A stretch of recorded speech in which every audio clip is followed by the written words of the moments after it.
PT Matahari Department Store TBK menetapkan dividen Rp250 per saham dan menyetujui perubahan nama perseroan.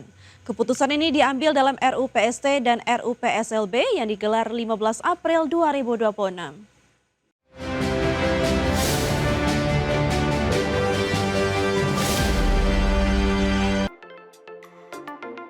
PT Matahari Department Store TBK atau LPPF menetapkan dividen sebesar Rp250 per saham yang akan dibagikan kepada pemegang saham terdaftar hingga 27 April 2026.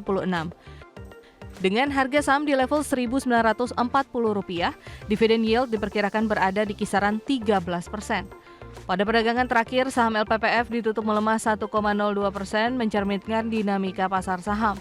Pemegang saham menyetujui pengunduran diri Irwan Abutan sebagai Direktur Independen dalam RUU PST yang digelar. Rapat juga menetapkan remunerasi Dewan Komisaris paling banyak 0,3% dari penjualan bersih sesuai keputusan pemegang saham. Dalam RUU PSLB, pemegang saham menyetujui penarikan 31 juta saham treasury atau 1,37% dari total saham beredar. Penarikan saham treasury tersebut berdampak pada penurunan modal disetor dan ditempatkan dalam struktur permodalan perseroan. Pemegang saham menyetujui perubahan nama perseroan menjadi PT MDS Retailing Tbk dengan syarat mendapatkan persetujuan Kementerian Hukum. Jika perubahan nama tidak mendapat persetujuan, direksi berwenang menetapkan nama alternatif tanpa melalui RUPS. Perubahan nama dan modal perseroan berdampak pada perubahan anggaran dasar termasuk pasal 1 dan pasal 4 yang telah disetujui. Tim Liputan IDX Channel. PT Bank Tabungan Negara Persero Tbk atau BBTN mencatatkan pertumbuhan laba bersih sebesar 22,6% pada kuartal pertama tahun ini. Sektor pembiayaan perumahan nasional tetap menjadi motor utama pertumbuhan kinerja perseroan yang didukung oleh efisiensi biaya dana serta transformasi digital melalui aplikasi Bail by BTN. Bank BTN melaporkan kinerja keuangan yang solid pada paruh awal 2026. Direktur Utama BTN Nixon LP Dapitupulu mengumumkan laba bersih perseroan melonjak menjadi 1,1 triliun rupiah dibandingkan periode yang sama tahun lalu. Capaian ini didorong oleh penyaluran kredit yang tumbuh 10,3% secara tahunan menjadi 400,63 triliun rupiah. Penyaluran KPR subsidi tercatat masih mendominasi portofolio dengan nilai mencapai 193,55 triliun rupiah. Hingga awal April 2026, BTN secara kumulatif telah menyalurkan KPR sebanyak 6 juta unit rumah dengan nilai total 530 triliun rupiah. Manajemen menegaskan bahwa keberpihakan pada sektor perumahan memberikan efek pengganda atau multiplier effect bagi ekonomi nasional dengan membuka peluang kerja bagi 12,5 juta orang. Peningkatan kinerja ini juga didukung oleh perbaikan struktur dana pihak ketiga atau DPK yang tumbuh menjadi 422,63 triliun rupiah, serta penurunan biaya dana atau cost of fund ke level 3%. Di sisi lain, transformasi digital perseroan menunjukkan hasil positif melalui aplikasi Bale by BTN yang jumlah penggunanya melonjak 67,5% menjadi 4 juta pengguna.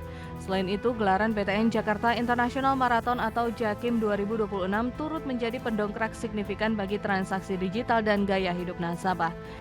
Dengan total aset yang kini menembus 517,54 triliun rupiah, BTN optimistis dapat terus menjalankan peran sebagai mitra strategis pemerintah dalam menyediakan hunian layak bagi masyarakat di sepanjang tahun 2026 ini. Berbagai sumber IDX Channel. Dana Moneter Internasional atau IMF memangkas proyeksi pertumbuhan ekonomi Indonesia pada 2026 menjadi 5%, lebih rendah dibandingkan perkiraan sebelumnya sebesar 5,1%. Sementara itu di kawasan Asia Tenggara, Vietnam diproyeksikan mencatat pertumbuhan tertinggi dengan IMF memperkirakan ekonomi Vietnam tumbuh 7,1% pada 2026. Dana Moneter Internasional atau IMF memangkas proyeksi pertumbuhan ekonomi Indonesia pada 2026 menjadi 5% lebih rendah dibandingkan perkiraan sebelumnya sebesar 5,1%. Dalam laporan World Economic Outlook edisi April, IMF memperkirakan pertumbuhan ekonomi Indonesia berada di level 5% pada 2026, sementara pada 2027 ekonomi Indonesia diproyeksi kembali naik tipis menjadi 5,1%. Di kawasan Asia Tenggara, Vietnam diproyeksikan mencatat pertumbuhan tertinggi. IMF memperkirakan ekonomi Vietnam tumbuh 7,1% pada 2026, setelah itu disusul Indonesia dan Malaysia yang diproyeksikan tumbuh 4,7%. Secara global, IMF memperkirakan pertumbuhan ekonomi dunia mencapai 3,1% pada 2026, turun dari proyeksi sebelumnya di angka 3,4%. Economic Counselor IMF Pierre-Olivier Gourinchas mengatakan, prospek ekonomi global memburuk tajam setelah pecahnya perang Amerika Serikat dari Israel melawan Iran di Timur Tengah pada 28 Februari 2026. Penutupan Selat Hormuz dan kerusakan serius pada fasilitas produksi penting di wilayah yang menjadi pusat pasokan hidrokarbon global dapat menyebabkan krisis energi dalam skala yang belum pernah terjadi sebelumnya. Tim Liputan IDX Channel.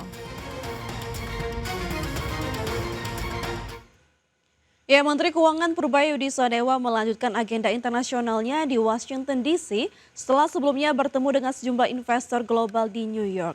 Purbaya yakin respon positif atas penjelasan pemerintah dalam forum tersebut akan berdampak positif pada sektor finansial nasional. Menteri Keuangan Purbaya Yudi Sadewa kembali bertemu dengan banyak pihak dalam rangkaian Spring Meeting IMF World Bank 2026. Dalam pertemuan di Washington DC tersebut, Purbaya menggelar serangkaian pertemuan strategis mulai dari bilateral meeting dengan Managing Director International Monetary Fund, pejabat World Bank, serta perwakilan lembaga pemeringkat internasional seperti S&P Global Ratings. Purbaya mengklaim respon dari IMF, Bank Dunia, dan lembaga pemeringkat tergolong positif, terutama terhadap kemampuan Indonesia menjaga pertumbuhan tanpa membebani fiskal. Lebih lanjut, Purbaya menyampaikan bahwa minat investor global khususnya dari Amerika Serikat didominasi pada instrumen sektor keuangan seperti fixed income dan equity. Ia optimistis aliran dana portofolio akan segera masuk dan memperkuat pasar modal domestik. World Bank dan Rating Agency amat puas dengan penjelasan kita tentang strategi kita. Jadi keraguan tentang apakah kita bisa menjalankan kebijakan yang fiskal yang baik dan menciptakan pertumbuhan yang baik pada saat yang bersamaan sepertinya sudah hilang. World Bank bahkan menggali lebih dalam bentuk kerjasama yang saling menguntungkan antara kita dengan World Bank. Dalam forum tersebut, pemerintah Indonesia menegaskan komitmennya menjaga keseimbangan antara pertumbuhan ekonomi dan keberlanjutan APBN. Purbaya mengungkapkan pihaknya telah bertemu dengan 18 investor besar dan para investor tersebut akan menggali arah kebijakan pertumbuhan dan pengelolaan anggaran Indonesia untuk memastikan strategi yang dijalankan kredibel dan berkelanjutan. Jakarta, Raharjo Patmo, IDX Channel. Ya, Kementerian Perindustrian mendorong percepatan target net zero emission pada 2050 melalui sektor industri. Salah satunya melalui peta jalan dekarbonisasi sektor industri semen sebagai panduan strategis dalam menurunkan emisi secara bertahap. Kementerian Perindustrian menargetkan net zero emission 10 tahun lebih cepat, yaitu pada tahun 2050. Untuk mencapai target tersebut, Kemenparin mengedepankan strategi dekarbonisasi yang fokus pada reduksi emisi sebagai prioritas utama sebelum masuk pada tahapan netralisasi emisi. Strategi ini dilaksanakan melalui 5 pilar utama, yaitu efisiensi energi dan bahan baku melalui optimalisasi proses produksi, substitusi bahan bakar dan bahan baku, pembaruan proses produksi menggunakan teknologi terkini yang lebih efisien, elektrifikasi dan menggantikan mesin berbasis fosil dengan energi terbarukan, serta penerapan teknologi Carbon Capture Utilization and Storage atau CCUS.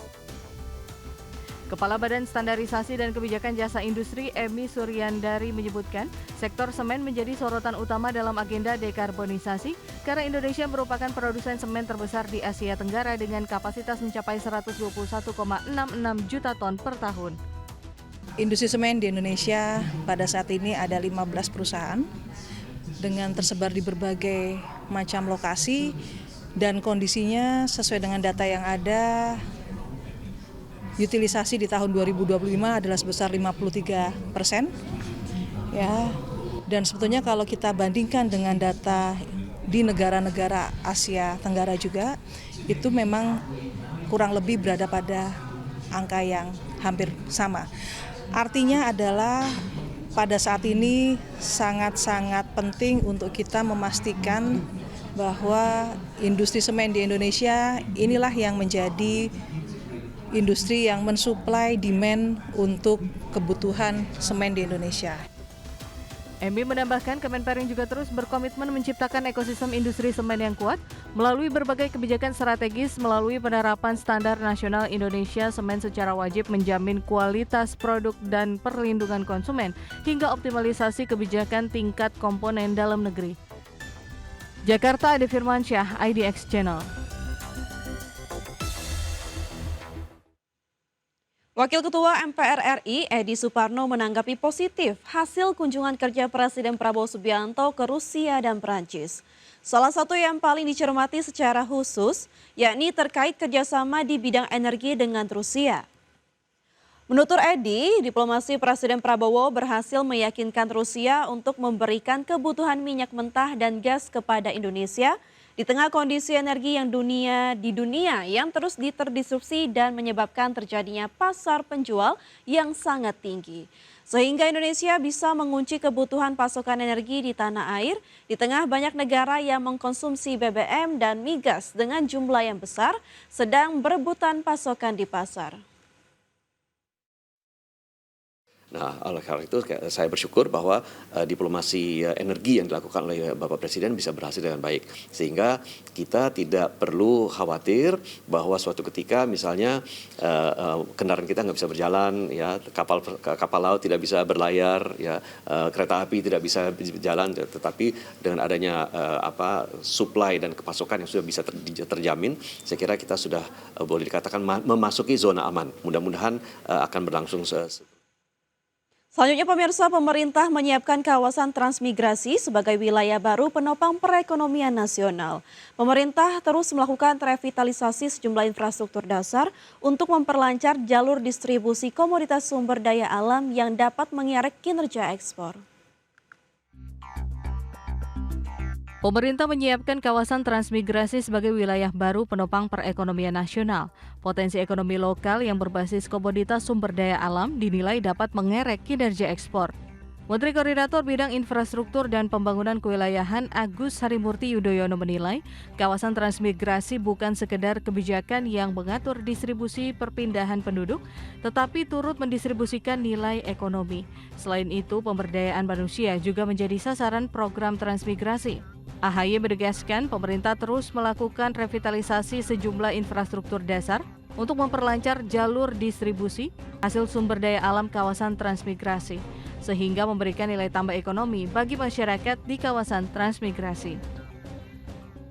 Kami ingin memastikan bahwa transmigrasi ini benar-benar bisa menghadirkan dampak yang positif bagi pertumbuhan ekonomi dan peningkatan kesejahteraan masyarakat, terutama saudara-saudara kita yang ada di berbagai kawasan transmigrasi di seluruh Indonesia.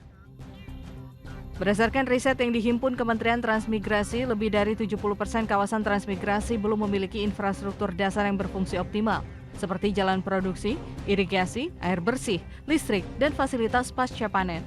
Kondisi ini menyebabkan lebih dari 60% komoditas unggulan masih dijual dalam bentuk mentah, sehingga nilai tambah ekonomi dinikmati di luar kawasan transmigrasi. Jakarta, Tim Liputan IDX Channel.